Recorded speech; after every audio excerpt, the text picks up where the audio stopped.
আল্লাহ পাক বলেন কিয়ামতের ময়দানে যখন এই মানুষটাই উঠবে আমার সামনে, যে 500 বিঘা জমি বানিয়েছে, 10টা ফ্ল্যাট বানিয়েছে, এই লোকটা কি বলবে জানেন?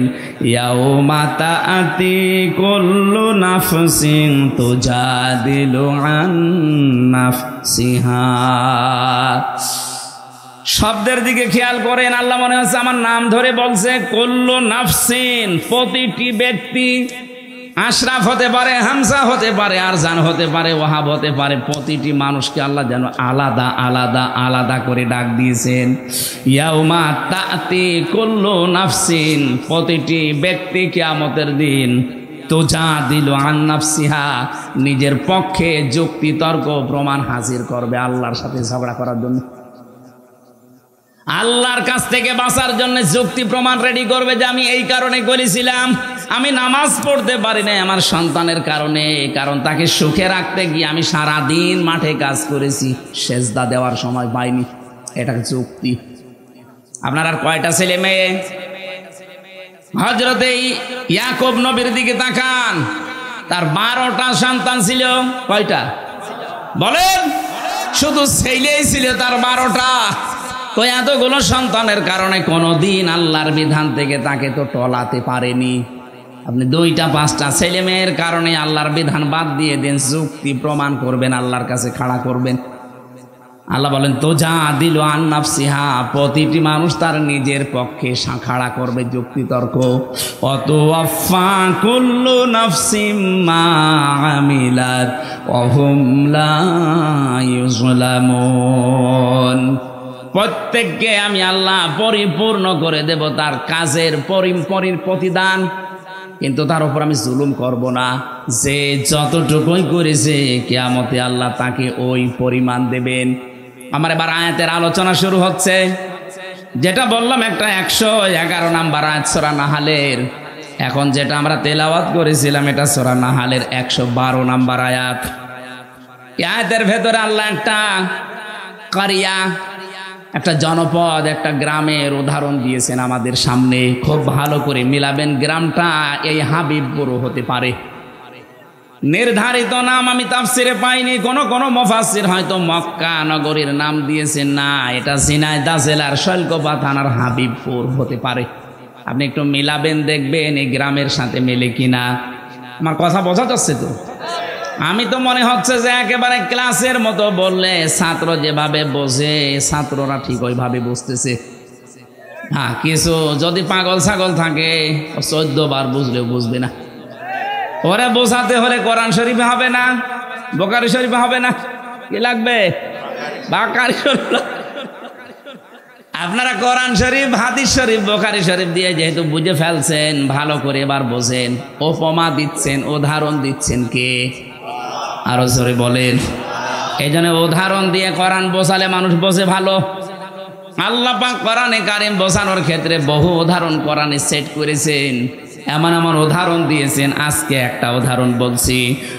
দারাবাল্লাহু মাসালান ক্বরিয়াতান, আল্লাহ পাক একটা গ্রামের উদাহরণ দিচ্ছেন, উপমা, দৃষ্টান্ত। খুব ভালো করে মিলাবেন। বললাম হাবিবপুর হতে পারে, এটা হাবিবপুর না?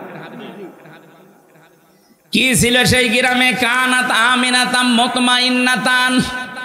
1 নম্বর ওই গ্রামটা ছিল নিরাপদ, 2 নম্বরে ছিল শান্ত নির্মল। তাহলে গ্রামের কোয়ালিটি পেলাম কয়টা? 1 নম্বরে নিরাপত্তা ছিল, 2 নম্বরে ছিল শান্ত। ইয়াতিহা রিজকুহা রাগাদাম মিন কুল্লি মাকান, বিভিন্ন এলাকা থেকে তাদের কাছে রিজিক আসতো, বিপুল পরিমাণে রিজিক তাদের কাছে আল্লাহ বিভিন্ন এলাকা থেকে বিভিন্ন কায়দায় পাঠাতেন। হয়তো ব্যবসার কারণে, বাণিজ্যের মাধ্যমে বিভিন্ন মানুষের মনের ভেতরে মায়া দয়া উদ্রেক করে দিয়ে। এতটুকু আল্লাহ শেষ করেননি, এইবার আসল কথা আল্লাহ জানাচ্ছেন। ফাকা ফারত বিআনউমিল্লাহ, তারা যখন আল্লাহর এই নিয়ামতগুলোর সাথে কুফরি করেছে, আল্লাহর নিয়ামত পাওয়ার পরে যখন তারা ঢেকে ফেলেছে, ফাআযাকাহাল্লাহু লিবাসাল জুই ওয়াল খাউফ, আল্লাহ পাক তখন তাদেরকে শাস্তি দেওয়ার জন্যে মজা চাকাতে 2টা আযাব পাঠিয়েছেন। 1 নম্বরে তাদেরকে ক্ষুধা দিয়েছেন, 2 নম্বরে তাদেরকে ভয় দিয়েছেন। বিমা কানু ইয়াসনাউন, তারা যে কাজ করেছিল এর ফলশ্রুতিতে। বাংলা অর্থ বললাম, এবার আসেন তাফসিরে। আমার ভাইরা, মক্কা শহরের কেউ কেউ নাম দিয়েছেন এই কারিয়া, এই কারিয়া, এই গ্রামের নাম কেউ কেউ মক্কা দিয়েছেন। এই জায়গাটা পুরা আরব জাহানের ভেতরে তখন এমন শান্ত নিরাপত্তার চাদর ছিল কাবা শরীফ থাকার কারণে। রব্বুল আলামিন বলেন, অমাং দাখলাহু কানা আমিনা। এই ভালো করে এবার আমি যেখান থেকে যে পয়েন্ট বের করব মনে করবেন ওখানে একটা নতুন শিক্ষা বের হবে। আছেন তো আপনারা?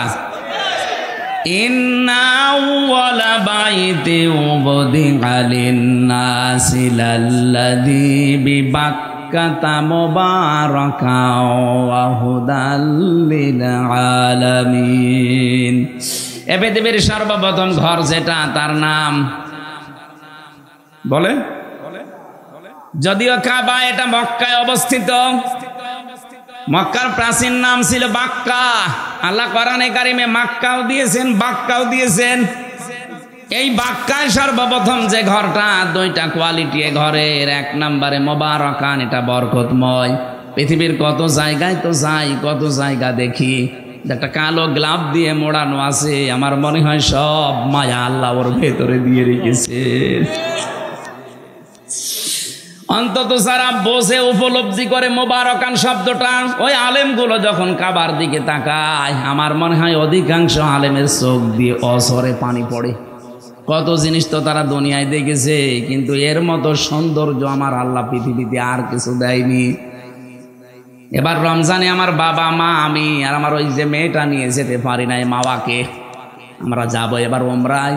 বাবা মাকে বলবো, আপনারা মুরব্বী মানুষ, রাত দিন সময় পেলেই কাবা শরীফের দিকে তাকিয়ে থাকবেন। পৃথিবীর একটাই জায়গা যেখানে তাকিয়ে থাকলেই গুনাহ মাফ হয়ে যায়। বাড়ি যে কালকে বলবেন সুবহানাল্লাহ। যারা যেতে পারেন না, মনের ভেতরে আফসোস আকাঙ্ক্ষা তৈরি করেন, আল্লাহ রাব্বুল আলামিন মরণের আগে অন্তত কাবা দেখার তৌফিক দিও। এত মোবারক বরকতময় করে দিয়েছেন আল্লাহ। বারবার যারা কাবায় যাবে, নবীজি বলেন তাদের অভাব অনটন আল্লাহ দূর করে দেবে। এজন্য সময় পেলে টাকা দিয়ে আপনি ব্যাংককে, হংকংয়ে, থাইল্যান্ডে, কানাডায় না যেয়ে, বেশি টাকা খরচ হয় না, অল্প কিছু টাকা দিয়ে কাবা শরীফটা দেখে আসবেন, আপনার জীবনের অভাব অনটন আল্লাহ দূর করবে। এতটুকু আল্লাহ শেষ করেননি। মুবারাকান 1 নম্বরে বরকতময়, 2 নম্বরে হুদান, এটা হেদায়েতের মার্কাজ। লক্ষ লক্ষ মানুষ, 257টা রাষ্ট্রের মানুষ সেখানে যায়, 257টা দেশের মানুষ সেখানে যায়। এক একজন মানুষ এক এক রকম দেখতে। চাইনা মানুষগুলোকে দেখলে মনে হয় এল্লা আলাদা ভাবে আল্লাহ হাতে বানিয়েছে, মনে হচ্ছে যে হাতে বানিয়ে 6 মিল থেকে বানিয়ে মিশিয়েছে। এদের নাক মুখ, এদের চেহারা দেখলে 6 মিলের ভেতরে দিয়েছিল, কাঠ হয়ে চলে এসেছে। আফ্রিকার ওদেরকে যদি দেখি, হাড়ির তলা তো কি কালো। আমি 16 সালে যখন গিয়েছিলাম, ওই সময় ওই যে হাজরে আসওয়াদ যে পাথর, সোমা খেতে পারছিলাম না, এত চেষ্টা করার পর কাছে যাই কষ্ট কষ্ট করে, এমন এক ধাক্কা খায় 4-5 হাত দূরে। চিন্তা করলাম দেখি কি করা যায়, দেখি একেবারে মোষ আসতেছে, কালো, সেই রকম উঁচা লম্বা মোটা। ওই মহিলারে বললাম যে আমি ওই পর্যন্ত যেতে চাই। তার ভাষা বোঝে না, আমারে বলছে যে এই জায়গায় সেইতে ধরে রাখ। এইরকম মোটা মনে আছে, এক একটা দেয় না, আমার চাইতো প্রায় হাত খানিক লম্বা, সেই রকম মোটা। ধরলাম হাত চেপে, গোয়ারের মতো, গোয়ার যেভাবে যায়, ওর হাতে মুখে কারো কিছু লাগবে মনে হচ্ছে ছিঁড়ে যাবে, মানুষ আগেই সাইড দিচ্ছে। আমার এই যে কাছে ফেলে দিয়ে বলছে এবার নিয়ে মাথা ঢোকা। এক একজন মানুষকে আল্লাহ এক এক রকম বানিয়েছে, বৈশিষ্ট্য ওগুলো দেখবেন, আল্লাহর কথা মনে হবে আল্লাহ। এটাতে হেদায়েতের মার্কাজ। আসলেই রব্বুল আলামিন বলেন এটা শুধু বাংলাদেশের জন্য না, লিল আলামিন বিশ্ববাসীর জন্য। অমাং দাখালাহু কানা আমিনা। এই কাবায় কেউ যদি আসে আল্লাহ তাকে নিরাপত্তা দিয়ে দেয়। কি দেয়? আরো জোরে বলেন। এই কথাটা বলার জন্য আমি এই পর্যন্ত আসলাম। আল্লাহ বলেন কাবা শরীফ এমন ভাবে আমি বানিয়েছি, এটা পৃথিবীর প্রথম ঘর। এখানে হেদায়েত আছে, এখানে রহমত আছে, এখানে বরকত আছে, এটা নিরাপত্তা দিয়েছে ফেলা আছে। অথচ কাবার এরিয়া পার হলেই দেখবেন চুরি হয়, ডাকাতি হয়, ছিনতাই হয়, কিন্তু কাবার এরিয়ার ভেতরে কোনো ছিনতাই নেই। কথা বলেন না কেন? কারণ এই জায়গাটা নিরাপত্তা দিয়েছেন কে? আরে বাংলাদেশ কি কাবা শরীফ? বলেন না কেন? এটা কাবা থেকে ৬,০০০ কিলোমিটার দূরে। তাহলে বাংলার ৫৬,০০০ বর্গ মাইল যদি আমরা নিরাপত্তা দিতে চাই, মাস্ট বি কাবা শরীফ যেগুলো থেকে মুক্ত, বাংলাদেশের ৫৬,০০০ বর্গ মাইল ওইটা থেকে মুক্ত করা লাগবে। কাবা শরীফে ১ নম্বরে শিরিক চলে না। কি চলে না? বলেন বলেন। এখান থেকে শিক্ষা বের হবে এবার ২টা। আমি আন্দাজে বলছি না, প্রতিটি কথায় দলিল আছে। সূরা আনআম ৮২ নম্বর আয়াতের দলিল, আল্লাযীনা আমানু ওয়া লাম ইয়ালবিসু ঈমানাহুম বিযুলমিন উলাইকা লাহুমুল আমনু ওয়া হুম মুহতাদুন। এটা ইবনে কাসিরের ভেতরে আছে। আল্লাহ পাক বলেন যারা ঈমান আনে আর ঈমানের সাথে জুলুমকে মিশ্রণ করে না। এখানে জুলুম মানে শিরিক। জুলুম মানে কি? ঈমানের সাথে যারা জুলুমকে শিরিককে মিশ্রণ করবে না, উলাইকা লাহুমুল আমনু। আল্লাহ যেন হাত দিয়ে দেখাচ্ছেন এই মানুষগুলো, এই ঝিনাইদহ শৈলকুপার হাবিবপুরের এই মানুষগুলো লাহুমুল আমনু, এদের জন্য নিরাপত্তা। তাহলে কোন জনপদের লোকেরা, কোন দেশের লোকেরা যদি ঈমান আনার পরে ঈমানের সাথে জুলুমকে, তার মানে শিরিককে মিশ্রণ না করে, ওই জায়গাটা নিরাপত্তা দিয়ে দেয় কে? এই বাংলাদেশকে যখন শান্ত শিষ্ট স্বস্তি নিরাপদ এরকম একটা দেশ আপনি বানাতে চান, দাদা বাবু কাকা বাবুদের ইশারায় হবে না, ওই সাদা চামড়াদের ইশারায় হবে না, হওয়া লাগবে শিরিক মুক্ত বাংলাদেশ। আরো জোরে। এদের শিরিক মুক্ত হচ্ছে বলেন। আরো শিরিক যেন করে সেই রাস্তাগুলো 15.5 বছরে মানুষ খুলেছিল, মোড়ে মোড়ে মূর্তি তৈরি করে শিরিকের কারখানা তৈরি করেছিল, আল্লাহর উপরে আস্থা বিশ্বাস তুলে দিয়েছিল। কথা বলছে না কেন? সার্বভৌম ক্ষমতার মালিক আল্লাহ, এইটা পর্যন্ত বাদ দিয়েছিল। বাংলাদেশ জামাত ইসলামী এইটা বিশ্বাস করতো, এই কারণে তাদের নিবন্ধন পর্যন্ত বাতিল করে দিয়েছিল। আপনি কি মনে করেন জামাত ইসলামী দাড়ি ছোট রাখে এই জন্য তাদের নিবন্ধন বাতিল? ওরা টুপি মাথায় দেয় হালকা, এই জন্য নিবন্ধন বাতিল না। ওরা জাতে মাতাল হলো তাহলে ঠিক আছে কাফেররা। এই জালেমদের টার্গেট ছিল এদেশে আল্লাহর উপরে সার্বভৌম ক্ষমতার মালিক মানা যাবে না, যারা মানে তাদের এই কাজে নিষিদ্ধ করা যায়। আপনি টের পান কি কোথা থেকে কি হয়? যারা সার্বভৌম ক্ষমতার মালিক আল্লাহকে মানে না, মনে করে ক্ষমতার উৎস জনগণ, এটা যে শিরিক, এই সূক্ষ্ম বিষয়টা অনেককে বুঝতেও দেয় না। পাম দেয়, হাওয়া দেয় জনগণকে, হ্যাঁ আমরা মালিক, অথচ আমাদের হাতে কিচ্ছু নেই। ভোট দেওয়ারই ছিল, সেইটাও কেড়ে নিয়েছিল। কথা বলে না কেন? আমি মনে করছি আপনারা ঠিক বুঝতেছেন। এই বাংলাদেশে আজ যারা ক্ষমতার উৎস জনগণ মনে করেন, তারা কিন্তু শিরিক করছেন। কথা বলেন না কেন? শিরিক যারা করে তারা মুশরিক। কি এবার শিরিক কিভাবে হয়? আল্লাহ যেটা পারে ওইটা অন্য কেউ পারে, এই বিশ্বাস করার নাম শিরিক। সন্তান দিতে পারে শুধুমাত্র কে? অন্য কোনো বাবাও পারে, এ বিশ্বাস করার নাম। এরকম বিশ্বাস অনেক বাবা, অনেক মা, অনেক বউ করে না, তারা মুশরিক। কারণ আল্লাহ পারে যেটা অন্য কোনো বাবা, সে পীরকে দরবারকে আপনি দিতে পারেন না। আইন তৈরি করতে পারে কে? এটা অন্য কেউ পারে, এই বিশ্বাস করার নাম শিরিক। আর শিরিক যারা করে তারা মুশরিক। সুতরাং বাংলাদেশে যারা আল্লাহর আইনের বিরুদ্ধে অন্য আইন কায়েম করতে চান, সে যে দলের লোক হন, আপনি কিন্তু শিরিক করছেন। আর শিরিক করলে আপনি আরো জোরে বলেন। আমার মনে হয় এবার অনেকের মন খারাপ হয়ে গেল। আরে ভাই, আমি আপনাকে বাঁচাতে চাই। আমি কোরআনের চোখ লাগিয়ে দেখতে পাচ্ছি আপনি শিরিক করে অশান্তির সাগরে ডুবতেছেন দুনিয়ায়, আর মরণের পরে আপনাকে আল্লাহ জাহান্নামে ফেলবে বিনা বিচারে, কারণ মুশরিকদের কোনো বিচার নেই। কথা বলেন না কেন? কেন বললাম এটা বলেন তো? ইন্নাহু মাইয়ুশরিক বিল্লাহি ফাকাদ হারামাল্লাহ। অবশ্যই যারা শিরিক করবে, সূরা মাইদার আয়াত, আল্লাহ পাক বলেন এর জন্য হারাম। মাওয়াহুন নার, আর জাহান্নাম তাদের আসল জায়গা। এই জন্য শিরিক যেন আমাদের বিশ্বাসে না থাকে। ফেরাউনের মাত্র 7 জন মানুষকে বিকলাঙ্গ করে দিয়ে যদি এত বড় ইতিহাস তৈরি করতে পারে ফেরাউন, এখনো পর্যন্ত মিশরের জাদুঘরে আছে। মানুষ যায় আর ঘৃণা করে, থুতু ছিটায়। কথা বলেন না কেন? 24 সালের 5 আগস্টের আগ পর্যন্ত যাদের কারণে শুধু 7 জন না, 2780 জন। আমি কুষ্টিয়ায় 6 তারিখে গিয়েছিলাম, যে দেখি হাসপাতালে ওই যে আগস্টের 6 তারিখে কারো হাত নেই, কারো পা কেটে ফেলেছে, কারো চোখ নেই, অন্ডকোষ উড়ে গেছে। আর 14 জন তো জায়গায় মারা গেছে, পরে 2 জন 16 জন। এত মানুষের হত্যাকারী যারা, বিকলাঙ্গকারী যারা, যাদের কারণে মানুষ হাত পা হারিয়ে ফেলে আর সমাজের বোঝা হয়ে আছে। বলেন তো, যার একটা হাত নেই, একটা পা নেই, একটা চোখ নেই, ও তার পরিবারের জন্য বোঝা, তার সমাজের কাছে সে বোঝা, তার এই রাষ্ট্রের কাছে যে সারা জীবন যতদিন বেঁচে আছে বোঝা হয়ে বেঁচে আছে।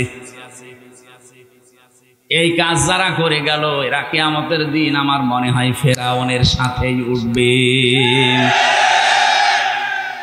প্রথম নাম্বারটা কি বললাম? আবু জেহেল মাত্র 14টা কর্মসূচি নিয়েছিল নবীজির বিরুদ্ধে ষড়যন্ত্র করে।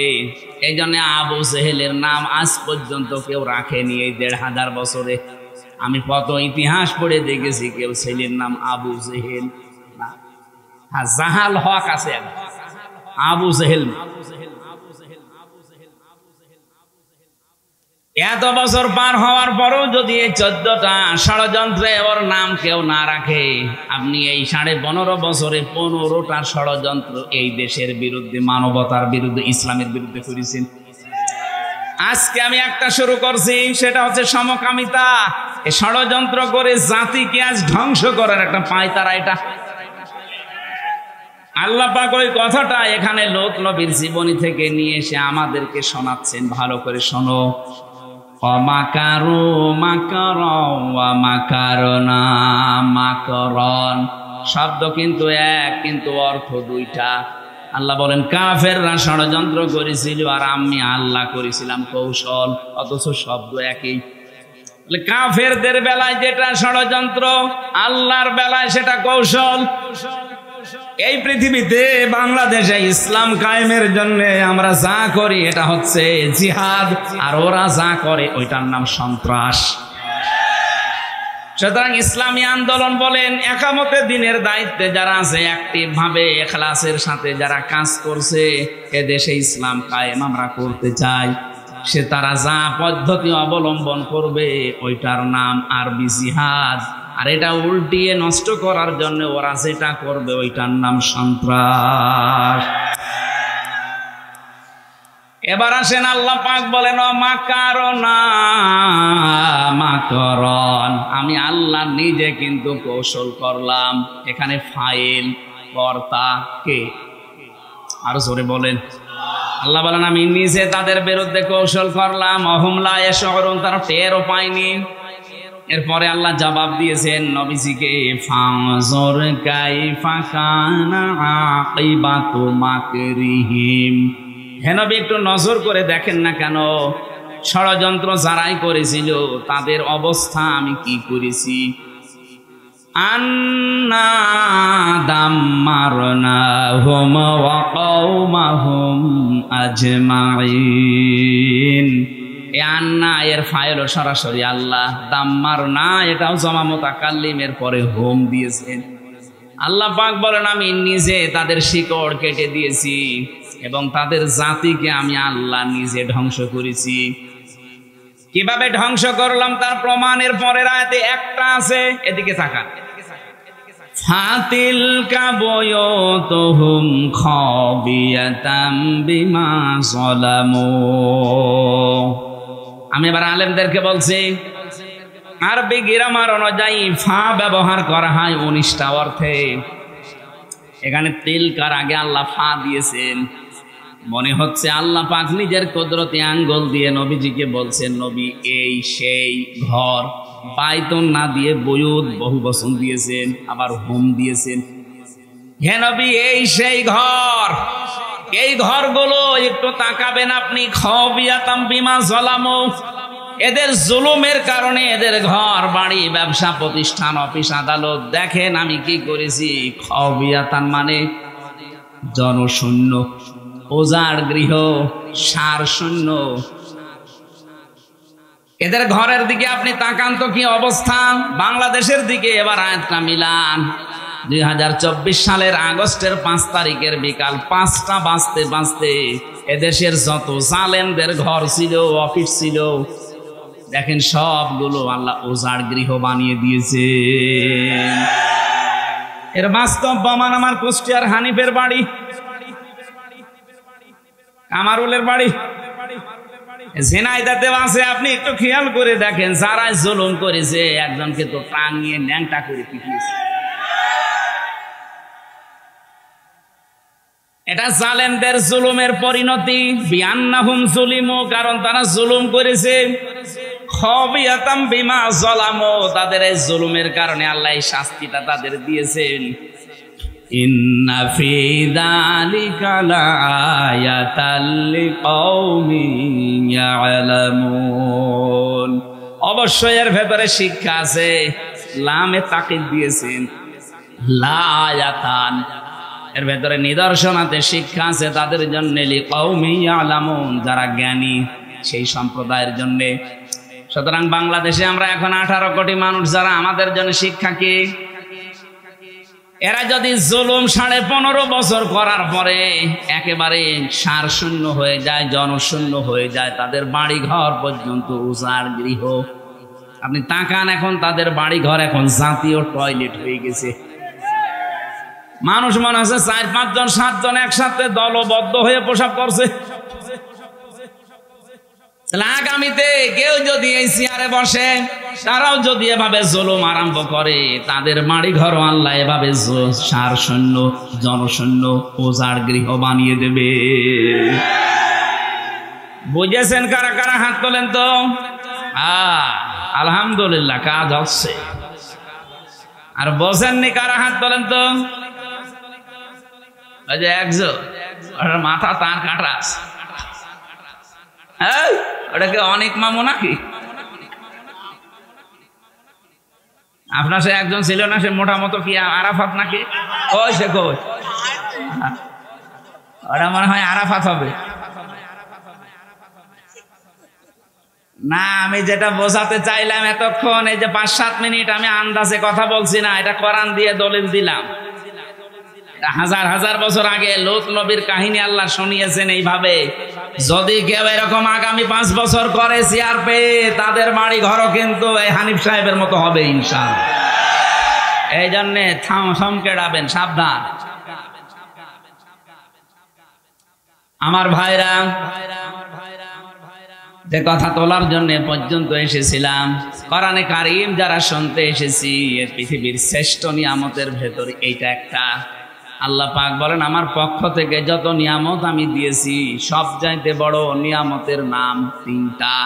1 নম্বরে কোরআনে কারীম, উল বিফাদলিল্লাহি ওয়া বিরহমাতিহি ফাবিযালিকা ফালিয়াফরাহু হুয়া খায়রুম মিম্মা ইয়াজমাউন। রব্বুল আলামিন সূরা ইউনূসের 58 নম্বর আয়াতে জানিয়েছেন, নবী আপনি বলুন, তামাম দুনিয়া যা পেয়ে আনন্দে আছে থাক, আমি আল্লাহর কাছে কিন্তু কোরআন শরীফ শ্রেষ্ঠ সম্পদ। সুতরাং কোরআন যারা পেয়ে আনন্দে আছে, খুশি হয়েছে, তারা দুনিয়ার সব কিছুর তুলনায় শ্রেষ্ঠ সম্পদ পেয়েছে। আজকের এই আলোচনার সাথে সম্পর্ক কিসের? আরো জোরে বলেন। এই যে সুন্দর করে সাজিয়েছে কিসের কারণে? শুধু হামজা আসবে এজন্য সাজাতো। কতবার তো হামজা এমনিতে ওহাব ভাইয়ের বাড়ি, আরজান ভাইয়ের বাড়ি এসেছে, কই সাজাইতো নি, আজকে এসেছে কোরআনের জন্য, এজন্য এত সাজগোজ। এই জন্য দুনিয়া থেকেও যদি কোরআনের প্রসারে, কোরআনের শিক্ষায়, কোরআন কায়েমে টাকা খরচ করে, কিয়ামতের দিন ওই টাকার হিসাব আল্লাহ নেবেন না। 2 নম্বরে কেউ যদি পরিবারস্থ লোকদের জন্য তাদের জায়েজ কাজ মেটাতে খরচ করে, ওই টাকার হিসাব দেওয়া লাগবে না। 3 নম্বরে যদি কেউ জিহাদের ময়দানে কাজ করে, ওখানে যদি আপনি যেতে নাও পারেন, ওদের পেছনে খরচ করলে ওই টাকারও হিসাব দেওয়া লাগবে না। তাহলে হিসাব হবে না কয়টা জায়গায় টাকা খরচ করলে। আরো জোরে। 1 নম্বরে কোরআনের কারণে, 2 নম্বরে পরিবারস্থ লোকদের জন্য, 3 নম্বরে জিহাদের ময়দানে যারা কাজ করে তাদের জন্য। আশা করছি আমার কথার অর্থ আপনি বুঝেছেন। কথা বলেন না কেন?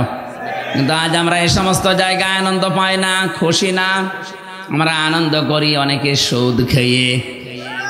না, এদেশে সুদ নেই। এখানে বহু মানুষের চেহারা দেখে বোঝা যাচ্ছে এরা টাকা ছেড়ে রাখে আর টাকা আসে। 1000 টাকা ছেড়ে রাখে, মাসে মাসে 1100 টাকা করে পায়। কি কথা বলছেন? এটা মায়ের সাথে সুদ খাওয়া, জেনা করার গুনাহ।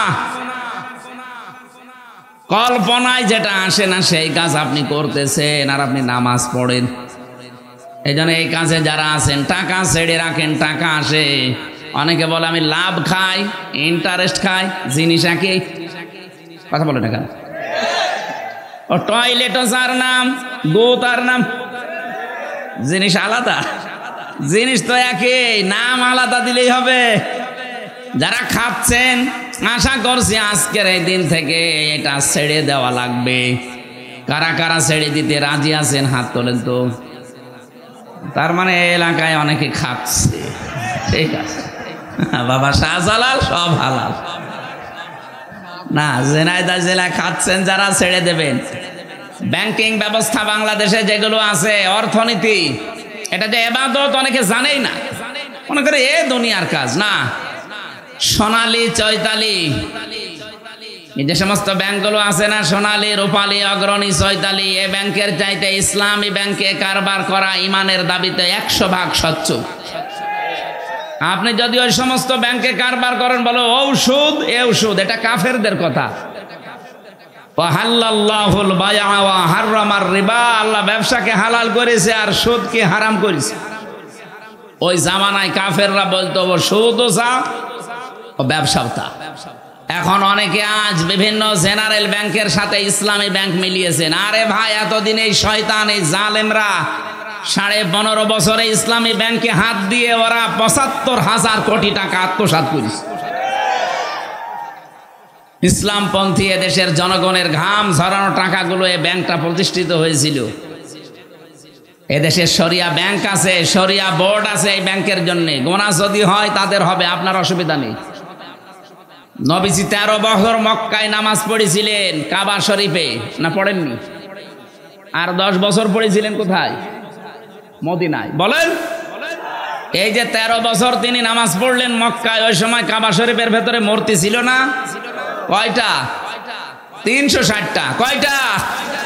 কি মনে হয় আপনার বলেন? 360টা মূর্তি সামনে নিয়ে নবীজি নামাজ পড়লেন, ওনার নামাজ হয়েছে? এ বলছে না, এ বলছে হ্যাঁ। কি বলেন, আপনার কি মনে হয় ওনার নামাজ হয়েছে না হয়নি? কেন হয়ে গেল নামাজ? কারণ উনি অপারগ ছিলেন। এই 13 বছরে একটা মূর্তিও সরানোর ক্ষমতা ওনার। বলেন বলেন, যখন ক্ষমতা পেয়েছেন মদিনার প্রেসিডেন্ট হয়ে, একটা মূর্তি ছিল আর সবগুলো দিয়ে আলীকে দিয়ে ভাঙিয়েছেন, নিজে ভেঙে ভেঙে ফেলে দিয়েছেন। যে যতদিন পর্যন্ত দেশে যাকাত ভিত্তিক অর্থনীতি কায়েম না হবে, ততদিন আপনি ইসলামী ব্যাংকে নির্দ্বিধায় কাজ করেন, কোনো গোনা নেই। গোনা হলে ওদের হবে। শরীয়তের কিছু নিয়ম নীতি, ইসলামিক অর্থনীতির যেগুলো মেইনি অন্তত চলছে, তারা চেষ্টা চালাচ্ছে। 100 ভাগ সম্ভব না, কারণ যতদিন রাষ্ট্রে যাকাত কায়েম না হবে রাষ্ট্রীয়ভাবে, ততদিন এদেশে যদি ফেরেশতাও ব্যাংক চালায়, তারও সুদ খাওয়া লাগবে। এই জন্য যতদিন কায়েম না হয়, নবীজি যেমন রাষ্ট্রপতি যতদিন না হয়েছেন ততদিন মূর্তির সামনে নিয়েই, বলেন না কেন, মূর্তির সামনে নিয়েই আমরা যতদিন ইসলাম কায়েম করতে না পারি ততদিন পর্যন্ত কাজ কারবার করলে ইসলামী ব্যাংকে করবে। এদের মোশারাকার সিস্টেম আছে, মোদারাবা আছে, মোরাবাহা আছে, বায়ে সালাম আছে, বায়ে মুআজ্জাল আছে, বায়ে ইস্তেসনা আছে, বায়ে ওয়াহেদা আছে, অনেকগুলো নিয়ম নীতি আছে, প্রকার ভেদ আছে। নবীজি নিজে মোদারাবা করেছিলেন খাদিজাতুল কুবরার সাথে। খাদিজা টাকা দিয়েছে, নবীজি শ্রম দিয়েছে। কথা বলছেন এখন, জিজ্ঞাসা করেন যারা আলেম আছে, খাদিজা অর্থ দিয়েছিলেন, নবীজি শ্রম দিয়েছিলেন। ব্যবসা করেন উনি, এটার নামই তো মোদারাবা। ইসলামী ব্যাংক এইটা করে। যদি গোনা হয় এরপরও ওনাদের হবে, আপনার চিন্তা নেই। এরপরও যারা সুদ খাচ্ছে, আপনি বললেন যে আমি ছেড়ে দেব, কয়েকদিন পরে কিন্তু আমি আবার আসতেছি। এই যে ঝেনাইদা কি দারুস সালাম নাকি মাদ্রাসা, ওটা হয় আপনাদের, ওটার নাম কি, রিয়াজুল জান্নায় আসবো সামনে মাসে। এটা ডিসেম্বর জানুয়ারির হয়তো 13 তারিখ মনে হয়। ওই জায়গায় কথা বলবো ইনশাল্লাহ ওই দিন, অর্থনীতির ওপরে। আজকে আমার সাবজেক্টটা আলাদা। আমার আজকের বিষয় হচ্ছে গোনাহের কারণে আল্লাহ শাস্তি নাজিল করেন। কি কি ধরনের শাস্তি আসে কোন গোনায়, আমরা ওগুলো জানার পরে ছেড়ে দেবো ইনশাল্লাহ। কি থাকবেন না? তাহলে যারা সুদ খেয়ে আনন্দ করছেন এরা মায়ের সাথে জেনা করছেন। আর বড় গোনা কি? আল্লাহ রাসূলের সাথে যুদ্ধ করা। এইটা করে অনেকে আনন্দে আছেন। অনেক মানুষ দেখা যায় তারা এতিমের মাল আত্মসাৎ করে আনন্দে আছে। আল্লাহ পাক বলেন, ইন্নাল্লাযীনা ইয়াকুলুনা আমওয়ালাল ইয়াতামা যুলমান ইন্নামা ইয়াকুলুনা ফি বুতুনিহিম নারা ওয়া সায়াসলাউনা সাঈরা। জোরে বলেন আল্লাহু আকবার। আল্লাহ রাব্বুল আলামিন বলেন, পৃথিবীতে নিশ্চয় যে বা যারা এতিমের মাল সম্পদ খাচ্ছে ভবিষ্যতেও খাবে জুলমান, জুলুম করে। এখানে জুলমান শব্দের অনেকগুলো ব্যাখ্যা লেখা আছে। ফাঁকি দিয়ে, না বলে বিভিন্ন কায়দা কৌশল করে, এমনকি উল্টা পাল্টা করে তার জমি জায়গা লিখে নেওয়া, এইটা জুলুম। আজ অনেকে ভাইয়ের জমি লিখে নেন ফাঁকি দিয়ে, এটা কি জুলুম? বলেন না কেন? সে হয়তো আপনার কাছে অসহায়, আপনি বড় ভাই, সে ছোট ভাই।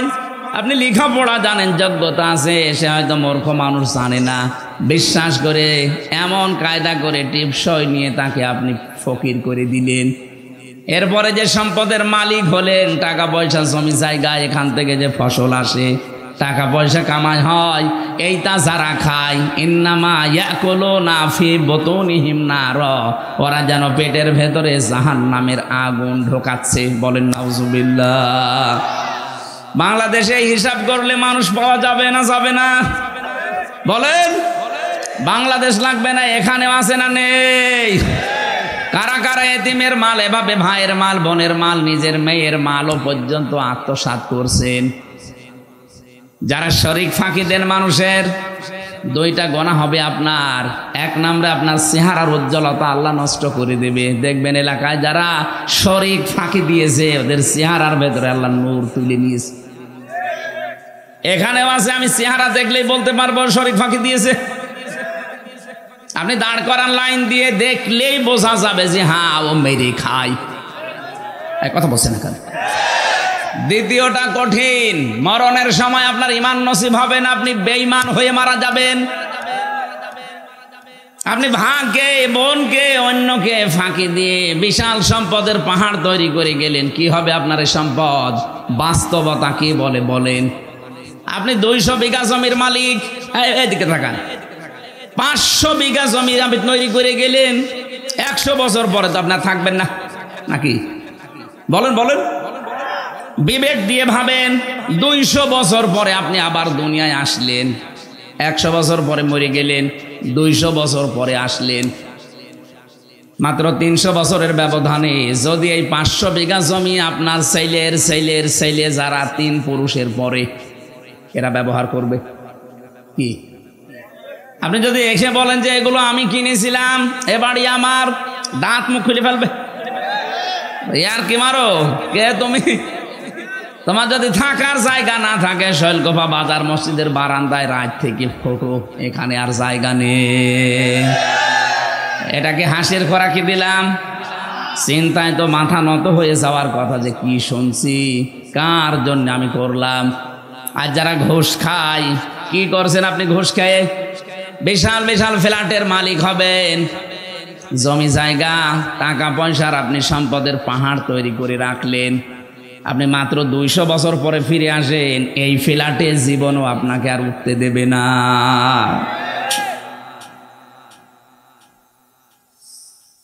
আল্লাহ রাব্বুল আলামিন বলেন, আমাল হায়াতুদ দুনিয়া ইল্লা মাতাউল গুরুর। হে নবী, পৃথিবীর জমিনটাই কিন্তু এরকম একটা ধোঁকা। এটা কি? আমি আমার বাবার সাথে ভালো ব্যবহার করি আমার আখেরাত ভালো হওয়ার জন্যে। কথা বলেন না কেন? আমি আমার বাবাকে যদি ছেড়েও দেয় আমার আখেরাত ভালো হওয়ার জন্যে, আর দেখে যদি উনি আল্লাহ রাসূলকে মানে না, এরকম বাবাকে আমিও মানি না। আমি আমার মায়ের সাথে ভালো ব্যবহার করি আমার নিজের জন্যে, আমার আখেরাত তৈরি করার জন্যে। মাকেও যদি ছেড়ে দেওয়া লাগে, যদি দেখি না এও আল্লাহ রাসূলের বিরুদ্ধে অবস্থান নিয়েছে, ভালো ব্যবহার করব, কিন্তু মন থেকে মেনে নেওয়া সম্ভব না। এই কথা বলে না কেন? আমি এই যে দাড়িওয়ালা আশরাফ ভাইকে ভালোবাসি, এটা আল্লাহর জন্যে। যদি দেখি না ওনার কর্মকাণ্ড ইসলামের বিরুদ্ধে, ওনার ঘৃণা করতেও আমার 1 সেকেন্ড সময় লাগবে না। নবীজি বলেন, মানা হাব্বা লিল্লাহ ওয়া আবগাদা লিল্লাহ ওয়া আতা লিল্লাহ ওয়া মানা লিল্লাহ ফাকাদ ইসতাকমালাল ঈমান। কাউকে যদি ভালোবাসো আল্লাহর জন্য বাসবা, কিছু বেশি বেশি পাওয়ার জন্য তাকে দান করবা না, যে এই লোকটাকে কিছু যদি দেই পরবর্তীতে এর চাইতে বড় জিনিস পাওয়া যাবে, এরকম ধান্দা নেই অনেকের। কথা বলেন না কেন? এই ধান্দায় বেশি পাওয়ার নিয়েতে কাউকে কিছু দিবা না। কিছু দিলে কার জন্যে? আরো জোরে। কাউকে যদি নিষেধ করো যে দেব না, তাও আল্লাহর জন্যে। কারো উপর যদি রাগ করো, তাও আল্লাহর জন্যে। কাউকে যদি ভালোবাসো, তাও আল্লাহর জন্যে। 4টা কাজ আছে হাদিসে। নবীজি বলেন, যারা দুনিয়ায় 4টা করতে পারবে, ফাকাদ ইসতাকমালাল ঈমান, সে যেন তার ঈমানকে পরিপূর্ণ করে নিল। জোরে বলেন সুবহানাল্লাহ।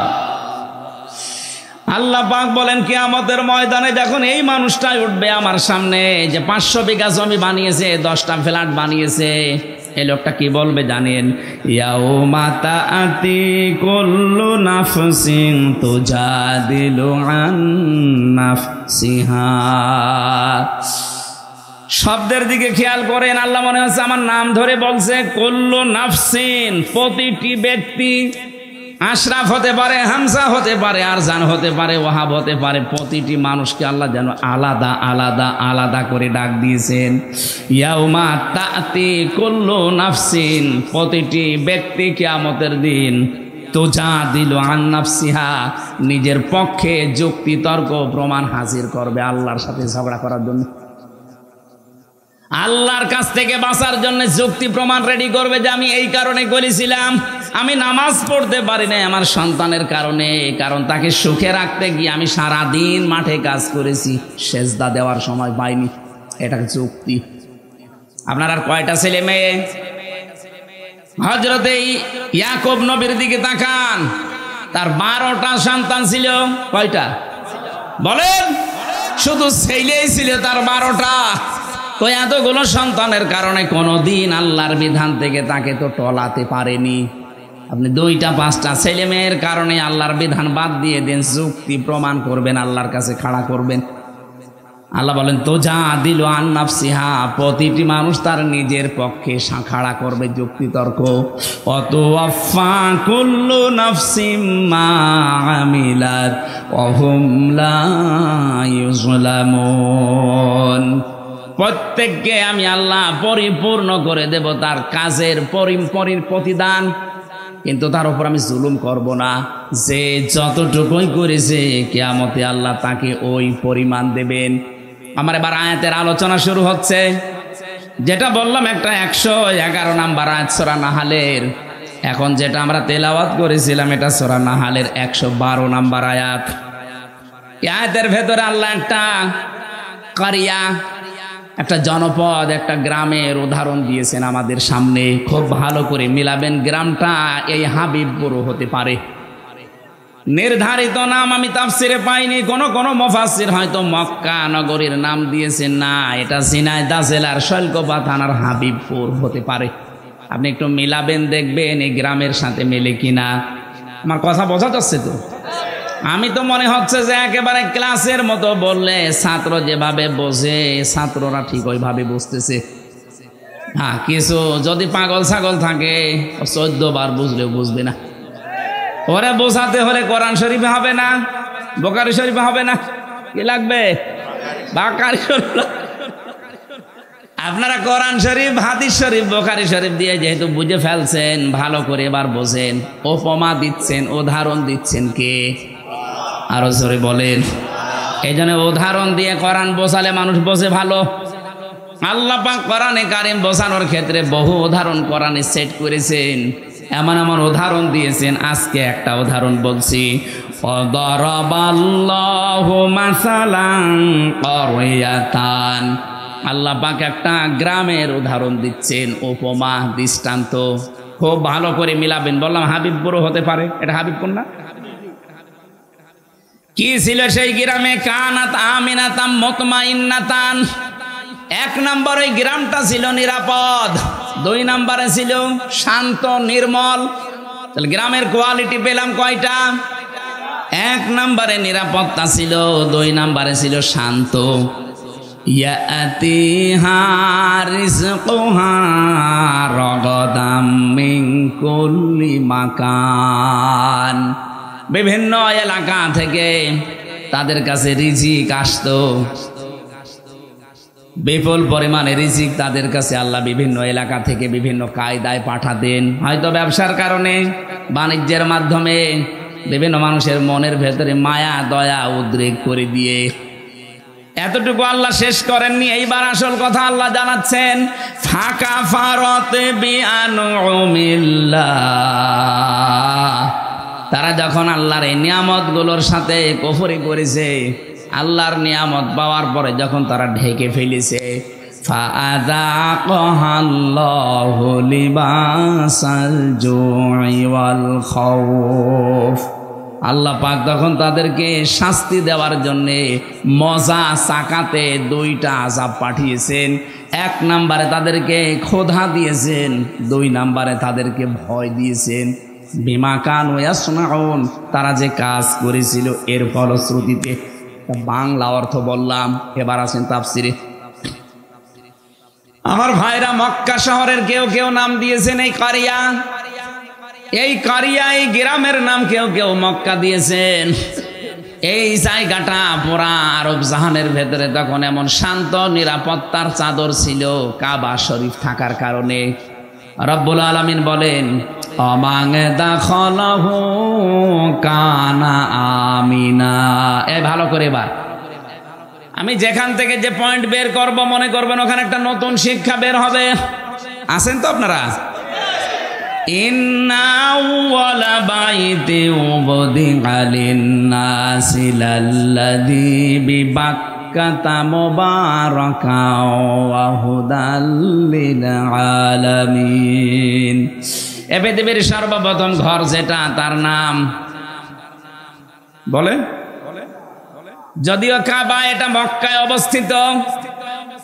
মক্কার প্রাচীন নাম ছিল বাক্কা। আল্লাহ কোরআনে কারিমে মাক্কাও দিয়েছেন, বাক্কাও দিয়েছেন। এই বাক্কায় সর্বপ্রথম যে ঘরটা, 2টা কোয়ালিটি এ ঘরের। 1 নম্বরে মুবারাকান, এটা বরকতময়। পৃথিবীর কত জায়গায় তো যাই, কত জায়গা দেখি একটা কালো গ্লাভ দিয়ে মোড়ানো আছে, আমার মনে হয় সব মায়া আল্লাহ ওর ভেতরে দিয়ে রেখেছে।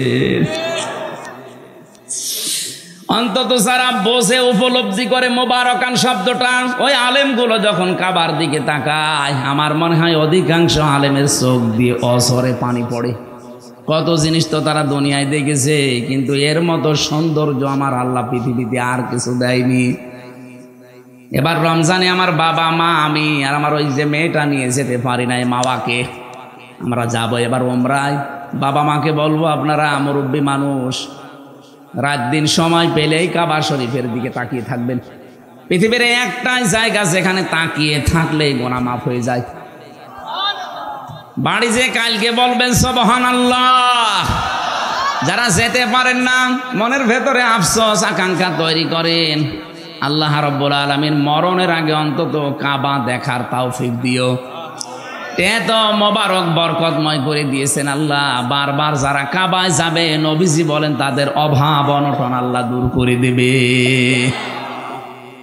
এজন্য সময় পেলে টাকা দিয়ে আপনি ব্যাংককে, হংকংকে, থাইল্যান্ডে, কানাডায় না যেয়ে, বেশি টাকা খরচ হয় না, অল্প কিছু টাকা দিয়ে কাবা শরীফটা দেখে আসবেন। আপনার জীবনের অভাব অনটন আল্লাহ দূর করবে। এতটুকু আল্লাহ শেষ করেননি। মোবারকান 1 নম্বরে বরকতময়, 2 নম্বরে হুদান, এটা হেদায়েতের মার্কাজ। লক্ষ লক্ষ মানুষ, 257টা রাষ্ট্রের মানুষ সেখানে যায়, 257টা দেশের মানুষ সেখানে যায়। এক একজন মানুষ এক এক রকম দেখতে। চাইনা মানুষগুলোকে দেখলে মনে হয় আল্লাহ আলাদাভাবে আল্লাহ হাতে বানিয়েছে, মনে হচ্ছে যে হাতে বানিয়ে 6 মিল থেকে বানিয়ে নিয়ে এসেছে। এদের নাক মুখ, এদের চেহারা দেখলে 6 মিলের ভেতরে দিয়েছিল, কাঠ হয়ে চলে এসেছে। আফ্রিকার ওদেরকে যদি দেখি, হাড়ির তলা তো কি কালো। আমি 16 সালে যখন গিয়েছিলাম, ওই সময় ওই যে হাজরে আসওয়াদ যে পাথর, সোমা খেতে পারছিলাম না, এত চেষ্টা করার পর কাছে যাই কষ্ট কষ্ট করে, এমন এক ধাক্কা খায় 4-5 হাত দূরে।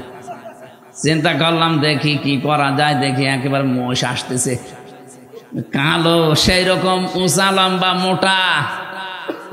ওই মহিলারে বললাম যে আমি ওই পর্যন্ত যেতে চাই। তার ভাষা বোঝে না, আমারে বলছে যে এই জায়গায় সেইতে ধরে রাখ। এইরকম মোটা মনে আছে, এক একটা দেয় না, আমার চাইতো প্রায় হাত খানিক লম্বা, সেই রকম মোটা। ধরলাম হাত চেপে, গোয়ারের মতো, গোয়ার যেভাবে যায়, ওর হাতে মুখে কারো কিছু লাগবে মনে হচ্ছে ছিঁড়ে যাবে, মানুষ আগেই সাইড দিচ্ছে। আমার এই যে কাছে ফেলে দিয়ে বলছে এবার নিয়ে মাথা ঢোকা। এক একজন মানুষকে আল্লাহ এক এক রকম বানিয়েছে, বৈশিষ্ট্য ওগুলো দেখবেন, আল্লাহর কথা মনে হবে আল্লাহ। এটা তো হেদায়েতের মার্কাজ। আসলেই রব্বুল আলামিন বলেন এটা শুধু বাংলাদেশের জন্য না, লিল আলামিন, বিশ্ববাসীর জন্য। অমাং দাখালাহু কানা আমিনা। এই কাবায় কেউ যদি আসে আল্লাহ তাকে নিরাপত্তা দিয়ে দেয়। কি দেয়? আরো জোরে বলেন। এই কথাটা বলার জন্য আমি এই পর্যন্ত আসলাম। আল্লাহ বলেন কাবা শরীফ এমন ভাবে আমি বানিয়েছি, এটা পৃথিবীর প্রথম ঘর।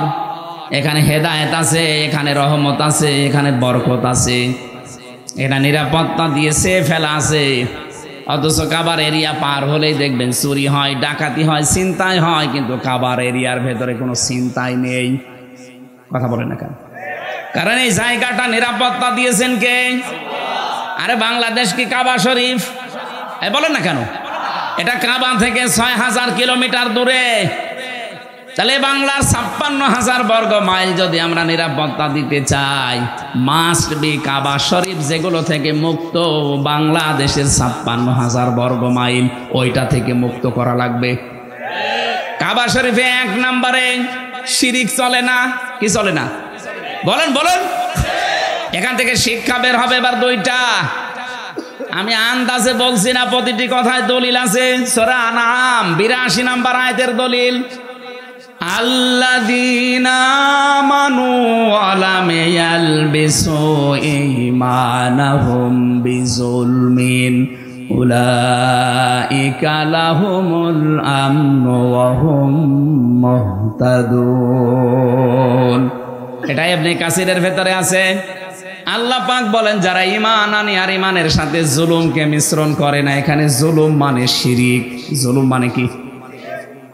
ঈমানের সাথে যারা জুলুমকে, শিরিককে মিশ্রণ করবে না, উলাইকা লাহুমুল আমনু। আল্লাহ যেন হাত দিয়ে দেখাচ্ছেন এই মানুষগুলো, এই ঝিনাইদহ শৈলকুপার হাবিবপুরের এই মানুষগুলো লাহুমুল আমনু, এদের জন্য নিরাপত্তা।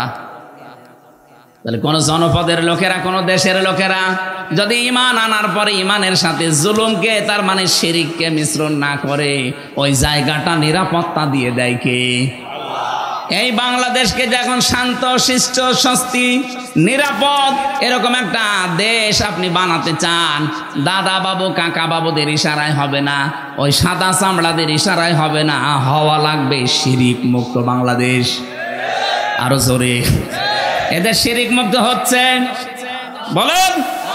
আরো শিরিক যেন করে, সেই রাস্তাগুলো 15.5 বছরে মানুষ খুলেছিল, মোড়ে মোড়ে মূর্তি তৈরি করে শিরিকের কারখানা তৈরি করেছিল, আল্লাহর ওপরে আস্থা বিশ্বাস তুলে দিয়েছিল। এক কথা বলছে না কেন? সার্বভৌম ক্ষমতার মালিক আল্লাহ, এইটা পর্যন্ত বাদ দিয়েছিল। বাংলাদেশ জামাত ইসলামী এইটা বিশ্বাস করত, এই কারণে তাদের নিবন্ধন পর্যন্ত বাতিল করে দিয়েছিল। আপনি কি মনে করেন জামাত ইসলামী দাড়ি ছোট রাখে এই জন্য তাদের নিবন্ধন বাতিল? ওরা টুপি মাথায় দেয় হালকা, এই জন্য নিবন্ধন বাতিল না। ওরা জাতে মাতাল হলো, তাহলে ঠিক আছে কাফেররা।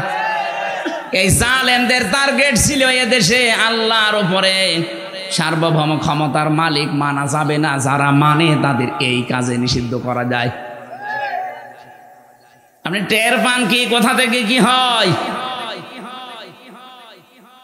যারা সার্বভৌম ক্ষমতার মালিক আল্লাহকে মানে না, মনে করে ক্ষমতার উৎস জনগণ, এটা যে শিরিক, এই সূক্ষ্ম বিষয়টা অনেককে বুঝতেও দেয় না। পাম দেয়, হাওয়া দেয় জনগণকে, হ্যাঁ আমরা মালিক, অথচ আমাদের হাতে কিচ্ছু নেই। ভোট দেওয়ারই ছিল, সেইটাও কেড়ে নিয়েছিল। কথা বলে না কেন? আমি মনে করছি আপনারা ঠিক বুঝতেছেন। এই বাংলাদেশে আজ যারা ক্ষমতার উৎস জনগণ মনে করেন, তারা কিন্তু শিরিক করছেন। কথা বলে না কেন? শিরিক যারা করে তারা মুশরিক। কি এবার শিরিক কিভাবে হয়? আল্লাহ যেটা পারে ওইটা অন্য কেউ পারে, এই বিশ্বাস করার নাম শিরিক। সন্তান দিতে পারে শুধুমাত্র কে? অন্য কোন বাবাও পারে, এ বিশ্বাস করার নাম। এরকম বিশ্বাস অনেক বাবা, অনেক মা, অনেক বউ করে না, তারা মুশরিক।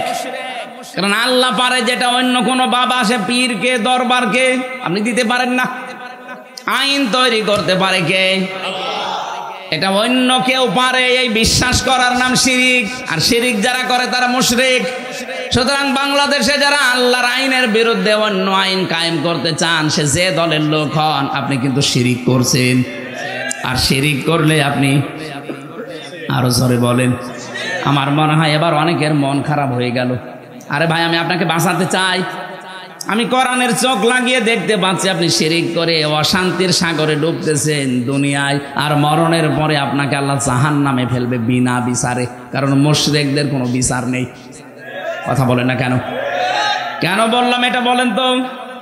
ইন্নাহু মাইয়ুশরিক বিল্লাহি ফাকাদ হারামাল্লাহ। অবশ্যই যারা শিরিক করবে, সূরা মাইদার আয়াত, আল্লাহ পাক বলেন এর জন্য হারাম। ওয়াহুন নার, আর জাহান্নাম তাদের আসল জায়গা। এই জন্য শিরিক যেন আমাদের বিশ্বাসে না থাকে। বাংলাদেশ জামাত ইসলামের প্রতি যেই তহমতটা এই দেশের অনেক আলেম ওলামা দিয়ে থাকেন, বুঝে কে না বুঝে আমি জানি না, যে তাদের আকীদা ভালো না। কে বলিস আপনাকে? আকীদা যদি ভালোই না হবে, ফাঁসির দড়ি গলার কাছে চলতেছে, তারপরেও অস্বীকার করে নাই। আপনার আকীদা এত ভালো, আপনি একটু ফাঁসির দড়ির কাছে যেয়ে দেখেন তো। মা গলায় নেওয়া লাগবে না, শুধু দড়ি এক হাত দূর থেকে দেখবেন, দেখলে আপনার ভেতরে সব শুকিয়ে যাবে। কত বড় বড় আল্লাহর ওলিকে দেখেছি ফাঁসির নাম শুনলে কানাকাটি করে। অথচ শহীদ মীর কাশেম আলী ফাঁসির নাম শোনার পরে মনে হচ্ছে শ্বশুর বাড়ি যাচ্ছে। মতিয়ার রহমান নিজামী এই জেলার জামাই, এই জেলা ধন্য। সে ফাঁসিতে যাওয়ার আগে বলেছিল, সন্তান আমি কি পায়জামা পরে গেলে ভালো হয় না লুঙ্গি পরে গেলে ভালো হয়? আপনি ফাঁসির দড়ির নাম শুনে দেখেন তো কেমন লাগে। আর তাদের মাত্র 3 ঘন্টা পরে ফাঁসি হবে। সেই ব্যক্তিও বলেছে, ভাই আমি 2 ঘন্টা ঘুমালাম, আমার দেখে দিও 1 ঘন্টা পর। অথচ তার ছেলেটা গুম হয়ে আছে, ব্যারিস্টার আরমান। তার বউ ওই সময় আইসিইউতে ছিল। 3 ঘন্টা পরে যার ফাঁসি, তার দলীয় লোকজন সব পালিয়ে বেড়াচ্ছে, কেউ জেলে আছে, কেউ গুম হয়ে আছে। এই কঠিন পরিস্থিতিতে তার 2 ঘন্টা ঘুম আসলো কি করে আপনি বলেন তো? আপনার জীবনও মনে আসবে না, ব্রেনে ধরবে না। আমার তো সূরা হামিম সেজদার 30 নাম্বার আয়াত পড়ার পরে তার সাথে মিলিয়ে দেখেছি, আল্লাহ তাখাফু ওয়ালা তাহজানু ওয়া আবশিরু বিল জান্নাহ। ফেরেশতারা ওই সময় এসে বলে, ভয় পাবেন না, চিন্তা করবেন না। কিসের ভয়, কিসের চিন্তা? হয়তো ভয় হতে পারে, চিন্তা হতে পারে যে আমি এখনই যদি ফাঁসি হয়ে যায় তাহলে আমার ছেলের কি হবে, আমার বউর কি হবে, আমার সন্তানের কি হবে, আমার বিশাল যে সম্পদ, লক্ষ লক্ষ মানুষের কর্মসংস্থান আমি বানিয়েছি, কি হবে এটা। এই চিন্তা ভাবনা আসতে পারে। এই জন্য ফেরেশতারা এসে বলে, একজন দুইজন না, তাতানাজ্জালু আলাইহিমুল মালাইকা, বহু বছর আছে, একজন দুইজন না, হাজার হাজার লক্ষাধিক ফেরেশতা ফাঁসির দড়ির সামনে এসে তাকে বলতে থাকে, ভয় পাবেন না, যেগুলো রেখে গেছেন এগুলোর কোনো চিন্তা নেই, আল্লাহ এগুলো সব দেখবে। মনে হয় শহীদ মীর কাশেম আলীর কানের কাছে ফেরেশতায় কথা বলেছিল, নাই তো তার এই 3 ঘন্টা আগে 2 ঘন্টা জীবনেও ঘুম আসার কথা না। কথা বলে না কেন? এই মজলুম দলটার উপরে আন্দাজে আকীদা ভালো না, এই দোষ চাপিয়ে দেন। আকীদা আপনার ভালো। আমার মনে হয় এখন যে অবস্থায় আমরা এসে গেছে, সমস্ত ছোটখাটো বিষয় নিয়ে সব বাদ দেওয়া দরকার। আরে ভাই, যারা মুজতাহিদ, যারা গবেষক, তারা যে কোনো একটা বিষয়ে গবেষণা করে যদি ঠিক হয় 2টা সওয়াব পাবে, ভুল হয় 1টা সওয়াব পাবে। আপনি জিজ্ঞেস করেন আলেমকে, যে কোনো বিষয়ে শরীয়তের মাসলা মাসাইল নিয়ে যদি গবেষণা করে যদি ভুলও হয় তাও 1টা রসগোল্লা আছে, আর যদি সঠিক হয় কয়টা? আর আপনি তো কোনো চিন্তা ভাবনাই করেন না। সাজ্জাদ মাওলানা আবুল আলা মাওদুদী রহমতুল্লাহ আলাইহির নাম ধরে উল্টাপাল্টা কথা বলেন, জীবনে তার 5টা বই পড়ে দেখেছেন। 5টা বই যদি সঠিকভাবে আপনি পড়তেন, তার উপরে সমস্ত তহমত গুলো দিতেন না। আপনি তো ওই পর্যায়ে যেতে পারেননি। তাই এই জন্য আকীদার নাম তুলে যা করছেন, যে যে জায়গায় আছে তাকে ওই জায়গাগুলো কাজ করতে দেন। বাংলাদেশ জামাত ইসলামী অর্থনৈতিকভাবে এরা আল্লাহর ওলি, টের পাচ্ছেন? এরা আল্লাহর ওলি। লক্ষ কোটি কোটি টাকা এদের কাছে দিলে 4 আনা এদিক ওদিক হবে না। বাংলাদেশে অন্য কারো কাছে দিয়ে দেখেন তো। কথা বলেন, আমাকে মানিয়ে বলছি, এটা বাস্তব না। ওলি খোঁজার জন্য চট্টগ্রামে যাওয়া লাগে। এই কথা বোঝার চেষ্টা করুন।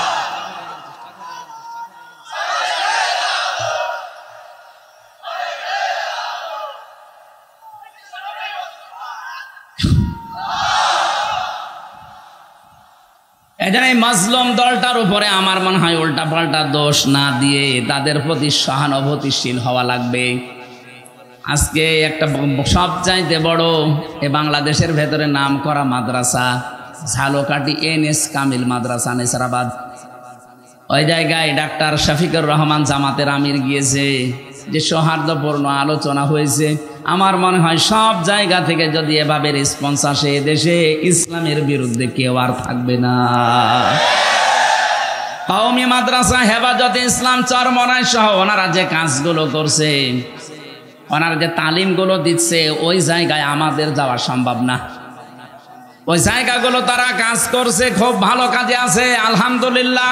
কিন্তু রাজনীতি, অর্থনীতি, দেশ পরিচালনা করার জন্য যে যোগ্যতাগুলো দরকার, শিবিরের লোক, জামাতের লোক যেভাবে অর্জন করেছে, আপনি ওই জায়গায় যেতে পারবেন না। আপনি BCS ক্যাডার হতে পারবেন, এই লোকটা হতে পারবে, অনার্স মাস্টার্স করেছে, BCS পরীক্ষা দিয়ে যদি টিকে যায়, কালকে ওই SP হতে পারবে, ASP, এরপরে SP। আমি BCS ক্যাডার হওয়ার জন্য আমি কোচিংও করেছিলাম, পরীক্ষাও দিয়েছিলাম। আমার লিখিত পরীক্ষায় পাস হওয়ার পরে ভাই যে দেখছে আমার 14 বংশ উল্টা পাল্টা, তখন আমারে বাদ দিয়ে দিয়েছে। যদি দেখতো না এর বাবা ওই যারা পালিয়েছে তাদের দলের সভাপতি, এই কথা বলছেন এখানে, যদি দেখতো এর দাদা ওই দলের সেক্রেটারি, বলতো ঠিক আছে সব মাফ, আল্লাহর ওলি আজকে থেকে ASP। জিজ্ঞেস করেন, 100 ভাগ বলতো। কারণ আমার সে যোগ্যতা ছিল না, তা না, লেখাপড়া করলে আমি হয়ে যেতাম। আমাকে লাইন মতো উঠতে দেননি। এই 15.5 বছর এরকম বহু চেয়ারে দেশের বহু মানুষকে আপনি উঠতে দেননি। আপনি জালেম। আর এটা মজলুম। এই জন্য অন্যান্য যারা আছেন কওমি মাদ্রাসা ভাই, আপনাদের আমরা আহ্বান জানাচ্ছি যে তালিমের জায়গাগুলো আছে, খুব ভালো ভালো কাজে আপনারা আছেন। খায়রুকুম মান তাআল্লামাল কোরআন ওয়া আল্লামা, কোরআন যে শেখে, কোরআন যে শেখায়, তার মতো উত্তম মানুষ নেই। কিন্তু এখন দেশের যে অবস্থা, জালেমদের এখনো পর্যন্ত নজর কিন্তু আছে। এই নজর থেকে মুক্ত হওয়ার জন্য আন্তর্জাতিক যে ষড়যন্ত্রগুলো চলছে আপনার মাথায় ধরবে না, চিন্তা ভাবনা করা লাগে এর জন্য আলাদা। যে এখান থেকে বাঁচতে হলে আমার মনে হয় আকীদার প্রশ্ন তুলে মানুষকে আর দূরে সরানোর সময় নেই। বুকে টেনে নেন, কাছে আসেন, আগে ইসলামটা কায়েম হোক। কথা বলুন, ইসলামটা কায়েম হোক, এরপরে বলেন যে ভাই এই কাজটা ভুল হচ্ছে, এইটা শুধরিয়ে নেন, এইটা ঠিক করেন। তারা যা যা খেদমত করেছে, তার যে 50 বছরের যে খেদমত, আপনি 500 বছর পেলেও পারবেন না। কারণ 500 বছরে আপনি 450 বছর ঘুমাবেন। কথা বলছেন না কেন? আর তার এই 50 বছরের হায়াতে আমার মনে হয় 30 বছর শুধু লিখেছে। আপনি টের পান কারে আন্দাজে কোন ফতোয়া দেন।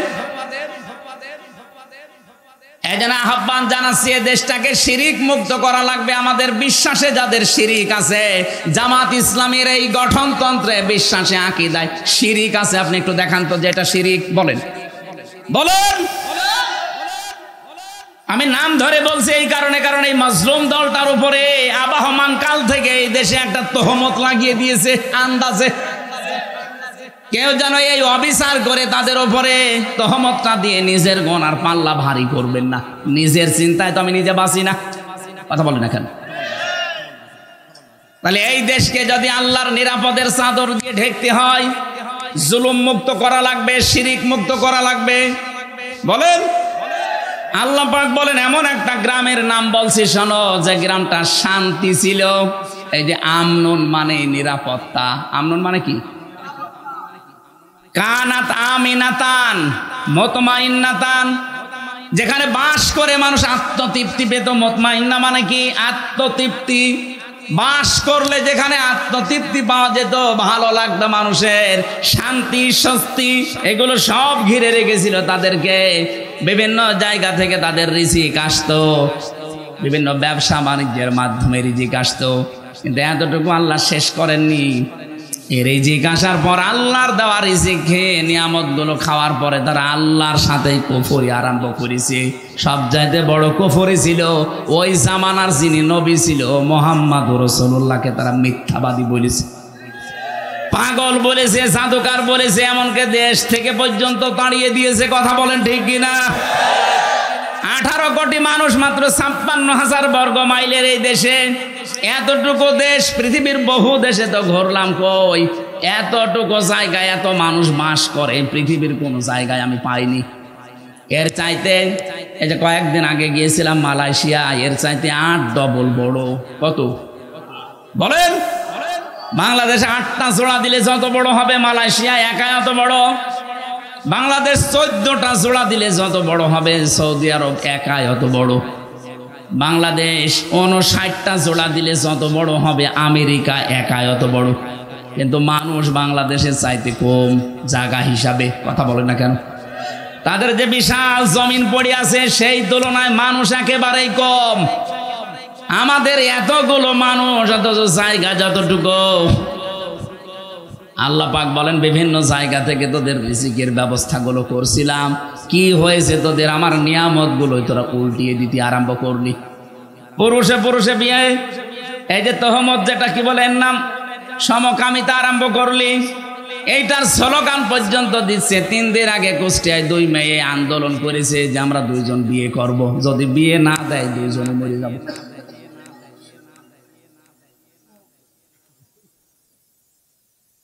আল্লাহর সিস্টেমটাই পুরো পাল্টিয়ে ফেলতে চান। এমনকি আল্লাহর রাসূল এখন নেই, রাসূলের নায়েব আছে। নায়েবে রাসূল আলেমদের গায়ে হাত দিয়েছেন। এই কথা বলছেন না?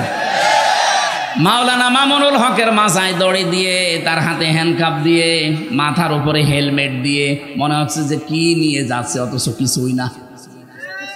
আমার মতো একটা দুর্বল মানুষের মাথায় তো দড়ি দিয়েছে, হাতে দিয়েছে হ্যান্ডকাপ, আবার পায়ে ডান্ডা বেড়ি। মাথার উপরে লাগিয়েছে সে লোহার টুপি, মনে হচ্ছে যে কি পেয়েছে, গরু না ছাগল। আপনি যদি আমার সাথে এই করেন, মাওলানা মামুনুল হকের সাথে, মাওলানা সাখাওয়াত হোসেন রাজির সাথে এই করেন, আমার মনে হয় যদি নবীজি এখন বেঁচে থাকতো নবীর মাথায় দৌড়ে দিত। বলেন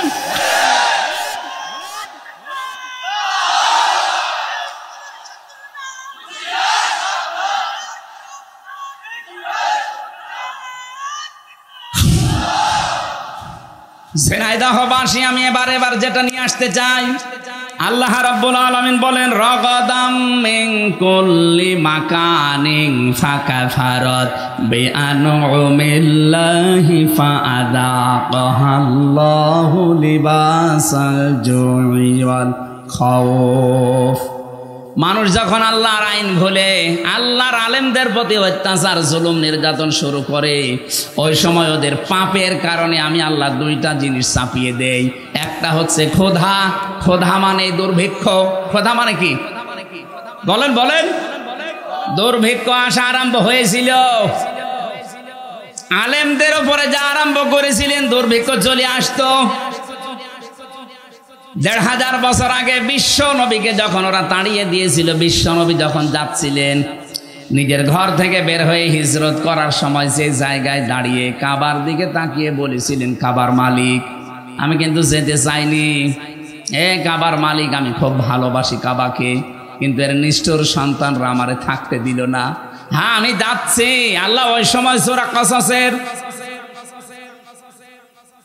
৮৫ নম্বর আয়াতটা নাযিল করেছিলেন, ইন্নাল্লাযী ফারাদা আলাইকাল কুরআনা লারাদ্দুকা ইলা মাআদ। অবশ্যই আপনার প্রতি আমি কোরআনের আইন মানা ফরজ করে দিয়েছি। হে নবী, আপনাকে আজ এই কোরআনের কারণে চলে যাওয়া লাগছে হিজরত করে, কিন্তু গ্যারান্টি দিলাম লারাদ্দুকা, লামে তাকিদ, আমি আল্লাহ গ্যারান্টি দিচ্ছি অবশ্যই আপনাকে আপনার এই জায়গায় আমি আবার ফেরত নিয়ে আসব, কিন্তু তখন এই দুর্বল করে না, শক্তিশালী করে নিয়ে আসব। মাত্র কয় বছরের ব্যবধানে নবীজিকে আবার এই জায়গায় নিয়ে এসেছিলেন, কিন্তু বাদশা করে। কথা বলেন ঠিক কিনা? নবীজি তো ১৩ বছর অত্যাচার সহ্য করেছেন, বাংলার মুসলমানেরা আমরা অত্যাচার সহ্য করছি ৫৩ বছর, তার ভেতরে ১৫ বছর আরো বেশি। উনি ১৩ বছর, আমরা ১৫ বছর, ২ বছর পার করে ফেলেছি বেশি। উনি যদি ১৩ বছর অত্যাচার সহ্য করার পরে ১০ বছর প্রেসিডেন্ট হতে পারে, আমার মনে হয় নবীজির এই জীবনী বাংলাদেশেও মিলবে। ১৫ বছর আমরা যারা জুলুম, নির্যাতন, অত্যাচারের শিকার হয়েছি, তাদের হাতে আল্লাহ ১০ বছর বাংলাদেশ তুলে দেবে। এইটার নাম ইলা রাদ্দুকা ইলা মাআদ। হ্যাঁ, কোরআন বাদ দিয়ে যদি কোনো পাপের কারণে কেউ পালায়, তার শাস্তি হচ্ছে দিন যত যাবে তার প্রতি ঘৃণা তৈরি হবে জনগণের। যেমন চেঙ্গিস খান, হিটলার, এই কথা বলছে না কেন? তারাও মানুষ হত্যার সাথে জড়িত ছিল, কিন্তু দিন যত যাচ্ছে হিটলারের, চেঙ্গিস খানের যে পালিয়েছে লক্ষণ সেন, কি ৮৫০ বছর আগে পালিয়েছিল লক্ষণ সেন, এদের নাম শুনলেই মানুষ এখন ঘৃণা করে। কিন্তু কোরআনের কারণে যারা চলে গিয়েছিল টিকতে না পেরে, এই মানুষগুলোকে আবার আল্লাহ এই দেশে ফেরত নিয়ে আসতেছে সম্মানের সাথে। মাওলানা আবুল কালাম আজাদ, ওই যে লাল দাড়িওয়ালা লোকটা বাচ্চু রাজাকার নাম দিয়েছিলেন, সে কিন্তু এমনি এমনি পালিয়ে যায়নি, সেও চলে গিয়েছিল, কিন্তু অত্যাচার, নির্যাতনের, জুলুমি কোরআনের কারণে। আর হলেন না তার পাপের কারণে। আরে ভাই, আপনি আন্দাজে যে দোষ দেন, যে সাক্ষী দেন, আপনি সাক্ষী তো দেন শুনে শুনে, অথচ সাক্ষী হওয়া দরকার দেখে দেখে।